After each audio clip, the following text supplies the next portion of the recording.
बिस्मिल्लाहिर्रहमानिर्रहीम। अस्सलाम वालेकुम बच्चों। बच्चों, आज हम अपने एक नया चैप्टर स्टार्ट करने जा रहे हैं, जिसका बच्चे नाम है स्पोर्ट एंड मूवमेंट। हम देखेंगे कि लिविंग ऑर्गेनिजम्स में वो कौन से स्ट्रक्चर्स हैं जो उसको सपोर्ट प्रोवाइड कर रहे हैं। एक इंसान है, उसको खड़ा होने में उसके कौन कौन से स्ट्रक्चर्स हैं जो बच्चे मदद कर रहे हैं। उसके बाद हम बच्चे देखेंगे कि एक जो दरख्त है, एक जो प्लांट है, वो 40 फीट की हाइट में भी चला जाता है, उसमें तो स्केलेटन नहीं है, तो उसकी जो रिजिडिटी है, उसका जो स्ट्रक्चर है, उसको मेंटेन करने में कौन मदद कर रहा है।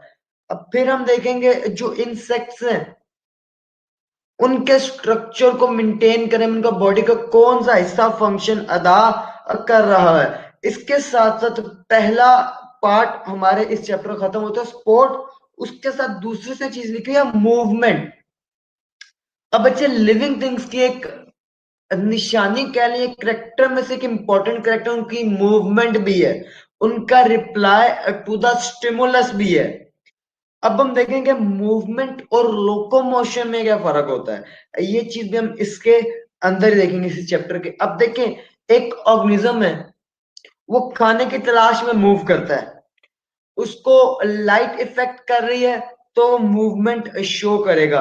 तो मैं कह सकता हूँ रिप्रोडक्शन के साथ साथ एक करेक्टरिस्टिक लिविंग ऑर्गेनिज्म की मूवमेंट भी है। तो बच्चे स्पोर्ट एंड मूवमेंट, ये बच्चे हमारे चैप्टर का नाम है, जिसको आज हम डिस्कस करने जा रहे हैं। अब हम सबसे पहले इस चैप्टर को दो पार्ट्स में डिवाइड करेंगे। अब पहले पार्ट में बच्चे हम देखेंगे sport and movement in plants, जबकि बच्चे हम दूसरे पार्ट में देख रहे होंगे sport and movement in animals को। तो आइए बच्चे चलते हैं अब बुक की तरफ, इसको स्टडी करते हैं, डिस्कस करते हैं, एक्सप्लेन करते हैं और समझते हैं।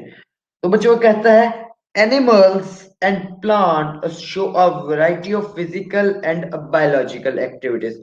वो कहता है कोई भी ऑर्गेनिज्म है, वो एनिमल हो या फिर वो प्लांट हो, वो कहते हैं अपनी लिविंग लाइफ में, वो अपने लाइफ साइकिल में बहुत सी फिजिकल मूवमेंट और बहुत से केमिकली एक्टिविटीज, जो केमिकल एक्टिविटीज है वो उसके लाइफ साइकिल में अकर होती हैं।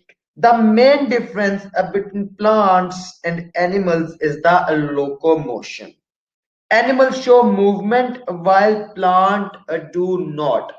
अब बच्चे लोकोमोशन क्या चीज है। लोकोमोशन बच्चे एक जगह से लेके दूसरी जगह तक जाना, मतलब कि फिजिकली एक पॉइंट से चलना और दूसरे पॉइंट तक पहुंचना। जो बच्चे प्लांट्स है ना, they can show movement but they do not have ability of locomotion. Plant अपनी जगह पे खड़ा, हवा चल रही है तो इसकी ब्रांचेस मूव कर सकती हैं, बट वो अपनी जगह छोड़ के नहीं जा सकती। जबकि इन केस ऑफ एनिमल्स, अगर आप बच्चे देखें तो आप ऑब्जर्व करेंगे कि एनिमल्स एक जगह से दूसरी जगह, उस जगह को फिजिकली छोड़ के एक पॉइंट से दूसरे पॉइंट तक जा सकते हैं। तो बच्चे ये मेन डिफरेंस आ गया अब movement in plants and animals में। अब मजीद आगे चलते हैं, कहते हैं बच्चे वो होता है both plants and animals need support against gravity. अब वो कहते हैं एनिमल हो या फिर प्लांट हो, इन दोनों को सपोर्ट चाहिए ग्रेविटी के against. The colonchima cells in plants give support to the baby plants and sclerenchyma cells to adult plants। अब वो कह रहा है कि इस ग्रेविटी की जरूरत क्या पड़ी, इस ग्रेविटी के खिलाफ क्या जरूरत पड़ गई, प्लांट को कोई चीज चाहिए जिसको सपोर्ट दिस ग्रेविटी के खिलाफ, या एनिमल्स में जो स्केलेटन दे रहा है। बच्चे अपनी शेप को मेंटेन करने के लिए, अपने स्ट्रक्चर को मेंटेन करने के लिए प्लांट और एनिमल्स दोनों, उनको एक फोर्स चाहिए, एक स्ट्रक्चर चाहिए, एक सपोर्ट चाहिए ग्रेविटी के खिलाफ, ताकि वो अपने बॉडी स्ट्रक्चर को मेंटेन कर सकें। तो बच्चे वो हमें कहता है कि इसलिए जो कोलन कामा सेल्स हैं वो यंग प्लांट्स में जो छोटे बेबी प्लांट्स आप कह ले उनमें मौजूद है, जो उनकी बॉडी को सपोर्ट प्रोवाइड कर रहा है। सेकेंडली इन एडल्ट या फिर मैं कह सकता हूँ बड़े प्लांट्स में स्केलेरकाइमा सेल्स होते हैं जो उनको सपोर्ट प्रोवाइड करें। अब बच्चे हम चलते हैं सपोर्ट इन प्लांट्स की तरफ। अब हम देखेंगे कि प्लांट्स में सपोर्ट की क्या जरूरत है, कौन से सेल कैसे कैसे बच्चे सपोर्ट कर रहे हैं। तो आइए बच्चे चलते हैं टॉपिक की तरफ। तो बच्चों में कहता है support in plants. You're familiar with the parts of plants like stem, root, leaves, etc. One of the most important functions of the stem is to give support and act as a supply line between your roots and aerial parts. अब वो कहता है कि plants के जो different structures हैं, leaves, stem, roots, इनका जिक्र तो हम बहुत दफा सुनते हैं, पर कहते हैं कि फंक्शन की तरफ भी थोड़ा चलते हैं। तो कहते हैं जो स्टेम है प्लांट की, उसका क्या फंक्शन है। वो उसके दो फंक्शन है। पहला कि बच्चे वो प्लांट की बॉडी को, प्लांट के स्ट्रक्चर को सपोर्ट प्रोवाइड करे स्टेम। सेकंड, वो कनेक्शन के तौर पे, एक लिंकेज के तौर पे, एक सप्लाई लाइन के तौर पे काम करे, किसके दरमियान, रूट्स और लीव्स के दरमियान। तो ये दो मेन फंक्शन है बच्चे स्टेम ऑफ द लीफ के। In STEM, the function of sport is shared among several types of cell.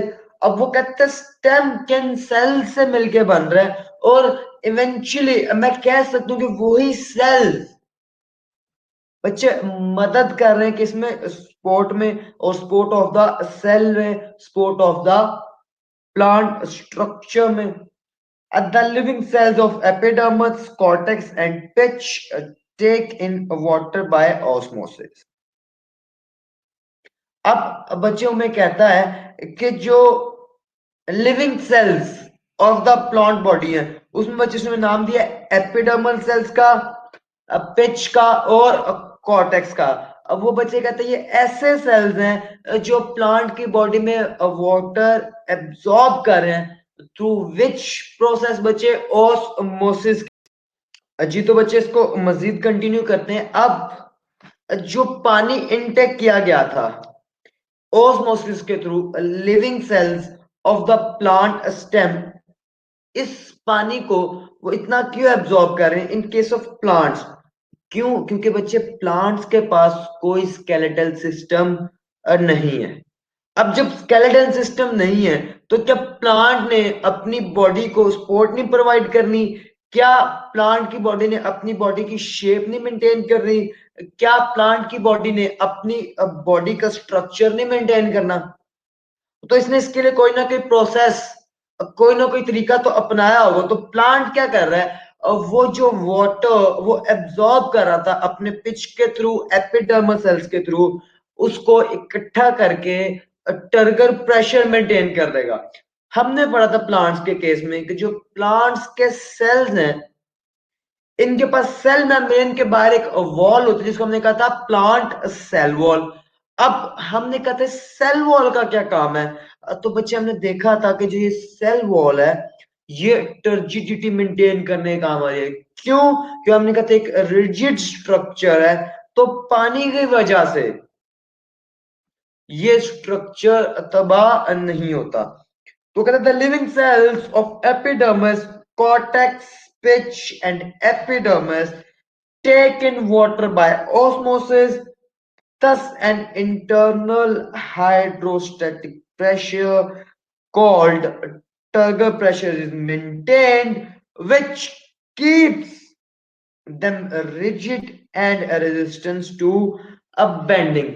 अब वो हमें बच्चे कहता है कि जो प्लांट ने वाटर इनटेक किया था, उस पानी को उसने इस्तेमाल किया अपनी टर्जिडिटी को मेंटेन करने के लिए। अब उस टर्जिडिटी को मेंटेन करने का फायदा हुआ कि प्लांट को सपोर्ट भी मिल गई और प्लांट का जो स्ट्रक्चर है, उसकी जो शेप है, वो भी मेंटेन होगी। आगे चलते हैं बच्चे। तो बच्चे मजीद आगे चलते हैं। Thus, an internal hydrostatic pressure called turgor pressure keeps them rigid and resistant to bending. मतलब क्या है, उसका स्ट्रक्चर भी बना रहा है और उसकी शेप भी बना रहा है। आगे चलते हैं बच्चे। turgor pressure is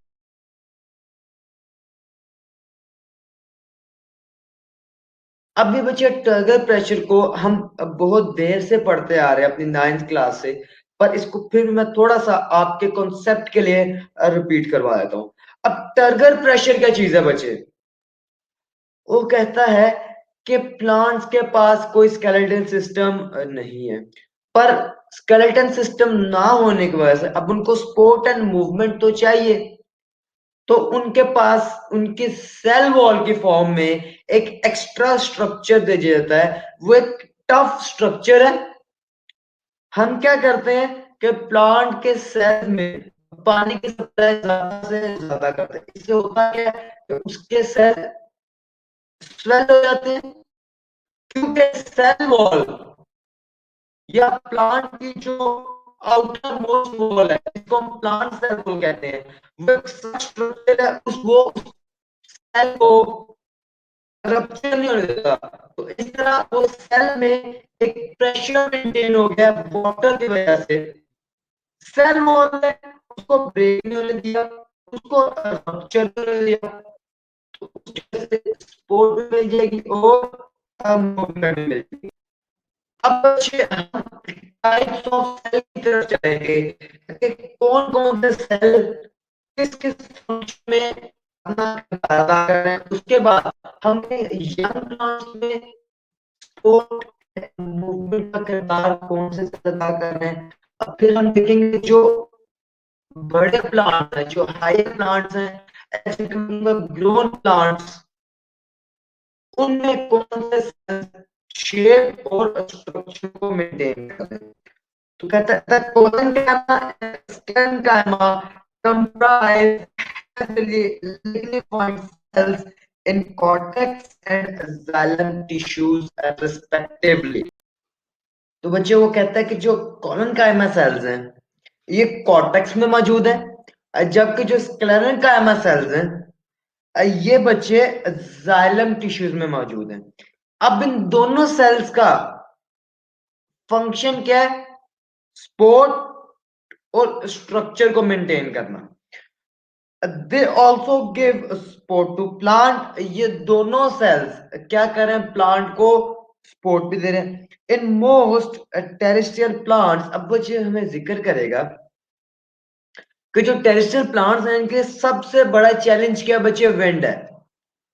इनके पास जो सबसे बड़ा चैलेंज है वो बच्चे विंड है, कि ड्यूरिंग विंड हवा चलने के दौरान इनका स्ट्रक्चर टूट ना जाए, इनकी कोई ब्रांच ना टूट जाए, इनकी शेप मेंटेन रहे।